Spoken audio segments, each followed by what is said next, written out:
À partir de la puberté, l'homme commence à produire des gamètes, les spermatozoïdes. Cette production, appelée spermatogenèse, est quantitativement très importante. Plusieurs centaines de millions de spermatozoïdes sont fabriqués chaque jour. C'est dans les testicules que la spermatogenèse a lieu. Ces organes sont constitués de tubes séminifères pelotonnés.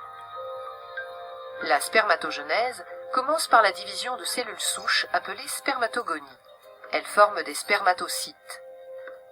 Chaque seconde, des milliers de spermatocytes sont formés. Leur production est permanente. Ces spermatocytes se divisent à leur tour et forment des spermatides qui pourront se différencier progressivement en spermatozoïdes. Il faut 72 jours pour qu'un spermatozoïde soit constitué. L'ensemble de ces phénomènes a lieu dans les tubes séminifères.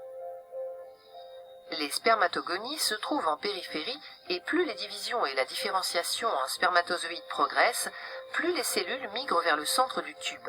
Lorsque les spermatozoïdes sont formés, ils se détachent de la paroi interne du tube et sont expulsés vers l'épididyme par des contractions du testicule où ils seront stockés. Une hormone sécrétée dans le sang par certaines cellules du testicule, les cellules de Leydig, est indispensable pour que la spermatogenèse se déroule dans les tubes séminifères. Cette hormone, appelée testostérone, est libérée dans le sang à concentration globalement constante. La sécrétion de testostérone par les cellules de Leydig est contrôlée par le cerveau, en particulier par le complexe hypothalamo-hypophysaire. Situé à la base du cerveau, il comporte l'hypothalamus et l'hypophyse.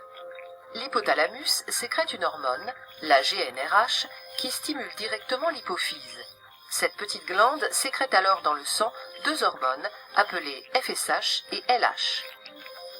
La LH agit au niveau du testicule. Elle stimule la sécrétion de testostérone par les cellules de Leydig.